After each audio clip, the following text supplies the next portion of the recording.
جو ملحدین ہیں، جو الحاد پسند ہیں، یا جن کو آپ لفظوں میں اب دہریہ کہتے ہیں، یعنی جو اللہ کو نہیں مانتے، جو عقلی دلائل کا سہارا لیتے ہیں اور وہ عقل سے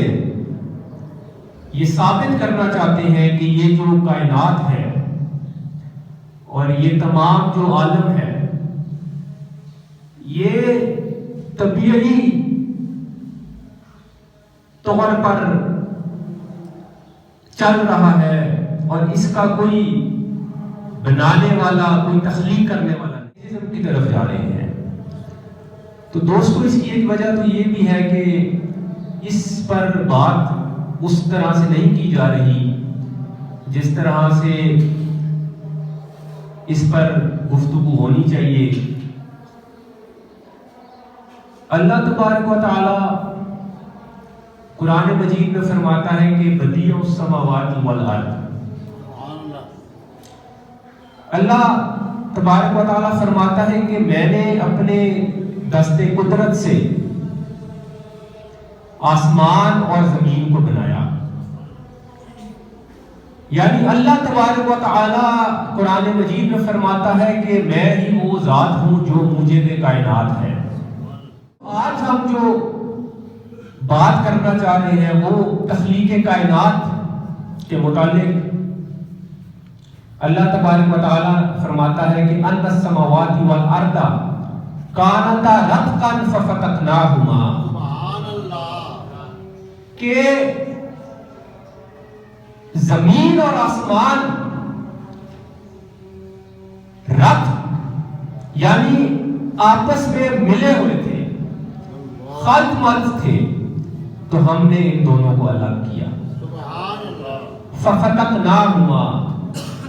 فتح کا جو ہے اس کا مطلب ہے کہ ایک چیز کو دوسری چیز سے الگ کر دینا۔ تو اللہ تبارک و تعالیٰ نے یہ جو فلسفہ ہے تخلیق کا، اور آج 1400 سال بعد سائنس نے یہ پروف کیا اور سائنسدانوں نے یہ بات ہمیں بتائی کہ یہ کائنات جو ہے یہ وجود میں آئی ہے، ایک دھماکہ ہوا جس کو یہ بگ بینگ تھیوری کے نام سے آج جانتے ہیں، کہ ایک دھماکہ ہوا اور وہ ایک مادہ جو پھٹا اور آسمان اور زمین جو ہے وجود میں آئی۔ اسی طرح قرآن مجید میں ہماری جو کائنات ہے اس میں جو یہ کہکشائیں ہیں، جو ستارے ہیں، یہ گردش کر رہے ہیں اور ہر ایک اپنے مدار میں گردش کر رہا ہے، یعنی یہ اللہ تبارک و تعالیٰ کی تخلیق ہے کہ وہ اس نے ایسی کائنات بنائی اور کوئی نہ کوئی اس سے پتہ کیا چلتا ہے کہ کوئی نہ کوئی ضرور اس کا خالق و مالک ہے جو یہ چلا رہا ہے۔ امام اعظم امام ابو حنیفہ رحمۃ اللہ تعالی علیہ، آپ کا ایک بہت ہی مشہور واقعہ جو مناظرہ دہریہ، ایک دہریہ شخص تھا اس کے ساتھ ہوتا ہے، اور یہ اس وقت کا، اس زمانے کا واقعہ ہے کہ جب امی خلیفہ جو تھا وہ خلیفہ وقت تھا، اور آپ کے پاس امی جو خلیفہ اس وقت کا تھا ان کا ایک قاصد آتا ہے اور آپ رحمت اللہ سے عرض کرتا ہے کہ آپ کو شاہی پیغام آیا ہے اور خلیفۃ الوقت جو ہے، خلیفۃ المومنین جو ہیں، انہوں نے آپ کو اپنے دربار میں بلایا ہے، اور وہاں پر ایک دہریہ موجود ہے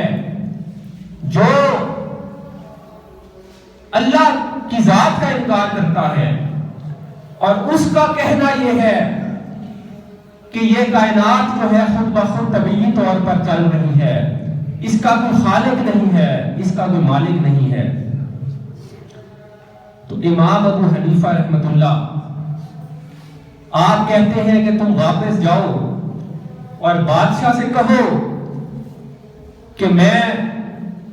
رات کے فلاں وقت دربار میں آ جاؤں گا، اور آپ اس دہریے کو بھی وہاں پر بلائیں اور ہم مناظرہ کریں گے۔ تو یہ وقت مقرر ہو جاتا ہے، دربار لگ جاتا ہے، دہریہ وہاں پہنچ جاتا ہے۔ اب امام اعظم امام ابو حنیفہ کی آپ حکمت دیکھیں کہ انہوں نے اس دہریے کو کیسے دلیل کے ساتھ، اور چونکہ دہریہ تو خدا کو مانتا نہیں، اس کے آگے آپ جتنی بھی قرآن کی آیات پڑھ دیں وہ تو اس کا منکر ہے، وہ اس کتاب کا ہی منکر ہے، تو اس کو اب جب سمجھانا ہے تو اس کو عقلی دلیل سے سمجھانا ہے۔ تو امام اعظم نے اس کو کہا کہ تم لوٹ جاؤ اور بادشاہ سے کہو کہ میں آتا ہوں۔ اب دربار سجا ہوا ہے، درباری موجود ہے، وزراء موجود ہیں، بادشاہ اپنے تخت پر بیٹھا ہے، اور وہ دہریہ بھی وہاں پر موجود ہے۔ امام اعظم امام ابو حنیفہ رحمۃ اللہ کے انتظار میں وہ دربار لگا ہوا ہے۔ اب وہ وقت آ گیا، وہ گھڑی آ گئی کہ جب مناظرے کا وقت تھا، وہ وقت گزر گیا، وہ لمحہ گزر گیا، 1 گھنٹہ گزر گیا، 2 گھنٹے گزر گئے، 4 گھنٹے گزر گئے، امام اعظم وہاں پر نہیں پہنچے۔ اب کشمکش، لوگ طرح طرح کی باتیں کریں۔ وہ دہریہ جو ملحد تھا، جو ایتھسٹ تھا، اس نے کہا امام اعظم تو بھاگ گئے، ان کے پاس گویا کوئی دلیل ہی نہیں۔ بادشاہ بھی غصے میں، اتنے میں دیکھتے ہیں کہ امام اعظم امام ابو حنیفہ وہاں پر آتے ہیں۔ بادشاہ سلامت جو خلیفۃ المؤمنین خلیفہ وقت ہوتا ہے، وہ پوچھتا ہے کہ اے امام ابو حنیفہ، آپ کو فلاں وقت میں ہم یہاں آپ کی آمد متوقع تھی اور آپ اس ٹائم پر یہاں پر تشریف لائے ہیں، تو یہ کیا ماجرا ہے؟ امام اعظم امام ابو حنیفہ فرماتے ہیں کہ میں یہ بغداد میں درائے دجلہ کے اس پار وہ شاہی محل تھا اور اس پار آبادی تھی، تو آپ فرماتے ہیں کہ میں جب دریا کے کنارے پہنچا تو وہاں پر کوئی کشتی نہیں تھی، کوئی ملاح نہیں تھا، کوئی ایسا ذریعہ نہیں تھا کہ میں وہاں سے دریا کو پار کرتا۔ تو اتنے میں امام اعظم فرماتے ہیں کہ میں نے دیکھا کہ دریا میں سے تخت نکلنا شروع ہو جاتے ہیں، لکڑی کے تخت وہاں سے نمودار ہونا شروع ہو جاتے ہیں۔ آپ فرماتے ہیں کہ میں نے یہ تو دیکھا تھا کہ دریا سے مچھلی نکلتی ہے، موتی تو نکل سکتے ہیں، لیکن یہ لکڑی کے تخت کیسے نکلنا شروع ہو گئے؟ آپ فرماتے ہیں اس کے بعد وہ تخت خود بخود آپس میں اکٹھا ہو گئے، اور دیکھتے ہی دیکھتے وہ تخت آپس میں جڑ گئے۔ اس کے بعد وہاں سے کیلیں نکلنا شروع ہو گئی، اور وہ کیلیں ان تخت میں تھکنا شروع ہو گئی، وہاں پر وہ کیلیں اپنی جگہ پر لگنا شروع ہو گئی، اور دیکھتے ہی دیکھتے وہ کشتی تیار ہو گئی۔ اب وہ کشتی تیار ہو کر کنارے پر لگتی ہے، اور وہاں کنارے پر لگ کر چھٹ جاتی ہے۔ امام ابو حنیفہ فرماتے ہیں کہ میں اس کشتی پر سوار ہوتا ہوں، اور اس کے بعد وہ کشتی خود بخود دریا کی جو موجیں ہیں اور جو اس کا چلاؤ ہے، جو بہاؤ ہے، اس کی مخالف سمت میں وہ کشتی جانا شروع ہو جاتی ہے اور محل کے آگے جا کر